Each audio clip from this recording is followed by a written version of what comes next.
Good afternoon this Thursday, March 13th. Grain trade recovering today after the Wednesday sell-off. As far as the action that we've seen today, wheat was the leader. But first I want to do a few currency observations. Starting with the soybeans, I want to show you this is the Brazilian real. The blue line is the Brazilian real.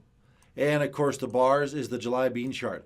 Interesting and intriguing how as the real was in a negative phase, beans are going down. As they try to firm up, the beans firm up. And then, of course, the lows occurred right in December, right when the real bottomed, beans bottomed. And amazingly, there's a rally. And isn't this interesting? As the real rolls over, pulls downward pressure on the beans. Well, what is the real doing now? Basing. It's moving sideways like it wants to move higher again, because take a look at the U.S. dollar. In an absolute, complete free fall state with all the events of the past several weeks. This puts our products on sale. Despite all the tariff action, we have seen the U.S. dollar drop in value some 7 to 8%. So this helps for those countries that are not affected by the tariffs, our non-traditional customers. They can step in, start buying our corn here again, like Japan, like Mexico, which has their advantage right now by being delayed until April 2nd, and they have no counter tariffs on our corn. So let's take it to the bean chart as we show that real. We held yesterday on the beans, the trend line off of the December lows. Okay, hit it right to the smack on the bar here. Turned up. Argentina having trouble with some of their ports. They're having some of those strikes they get annually every year, port strikes. They're arguing for higher wages. I guess even President Milei may even be involved. But this could give us, as I discussed yesterday in the newsletter and Tuesday also, possible A, B, C bounce in a fourth wave, which it has to stop right here at this 1040 to 1042 range and not close over that, which of course would be above wave 1, to keep this lower count in place. We had a wave 3 in August, wave 4, which would be suspect now, September high, and then moving lower, wave 1, a big A, B, C, wave 2, and now we're doing a simple 1, 2, 3, 4, 5 for a 3, and then you get another fourth wave, and then a finish 5 in a big wave, similar to 3, 4, 5. That's if we stay in place right now. I only bring that to your attention because of what that real is doing. We could be still the daily continuation chart where the 3 low was in August. Fourth wave is not done yet.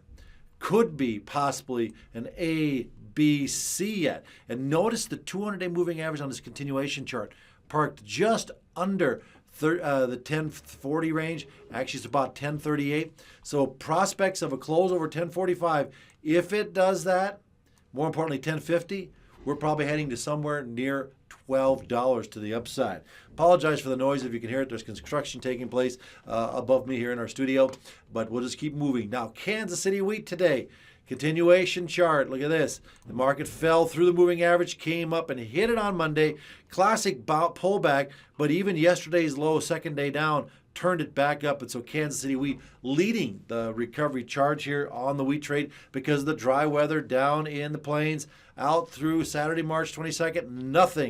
Nothing on the winter wheat belt. And of course, what they will get is a lot of wind this weekend and warm temperatures. So as we go to the Chicago wheat chart taking place, wave 2. Now, first I'm going to say something.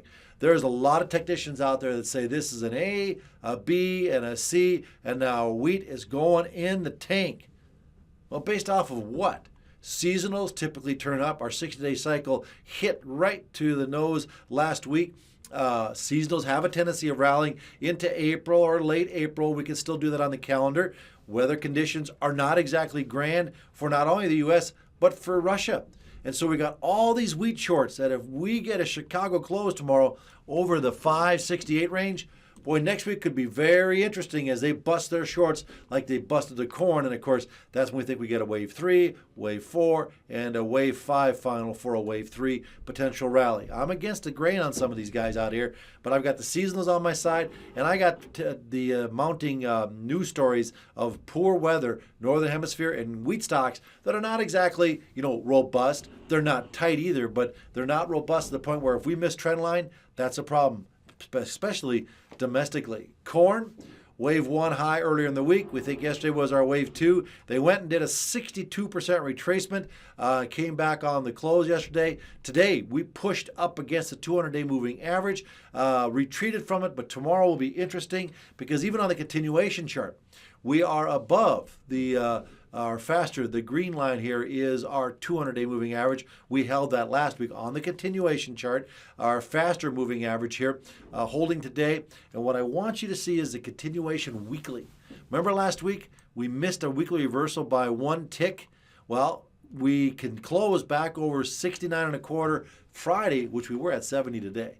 If we can go over 69.25 tomorrow, this will make for a very interesting chart that flares friendly.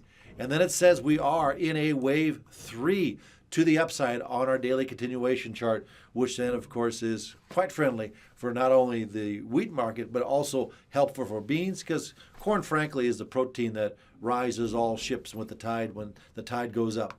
Cattle. Possible today. No reversals. Can't predict anything that an outside day occurred, but we went to the 78% retracement, just shy on the April contract. Possible wave 1 high.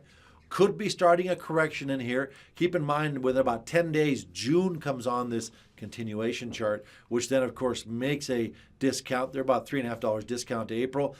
Could give us a wave 2 if we get a correction. They ran the June to $200 today, went out at 98.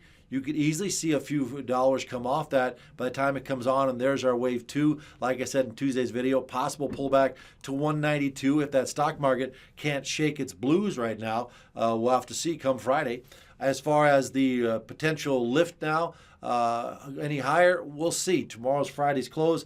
Cash, maybe, maybe not. Traded 204 today.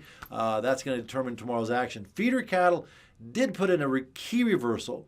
Not an outside day down like these. These are kind of like the kiss of death when they come in outside, but it was a key reversal down. We did have an extended 5th wave. The 3rd wave was also lengthy, but this can happen. When you get a slingshot 4 like this, 4 went below 1, but it never closed below 1. In today's modern era with the craziness of algos, you've got to allow for that intraday action. Is not nullified the 4. Now we went to a slingshot 5. Possible wave 1 high, get a wave 2 pullback in here. Then you get a 3, a 4, and a 5 to finish off 5th wave. Okay, so that's yet to come. But right now, possible maybe short-term high in the cattle the way the market reacted today.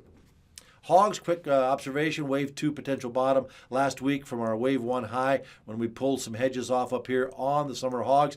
Think we're heading back up there. The recovery rally right at price association, you can see on the charts, come right across, also lands on the 50% marker of Fibonacci. So a pullback possible to the 62 to 78% range, the box, so to speak.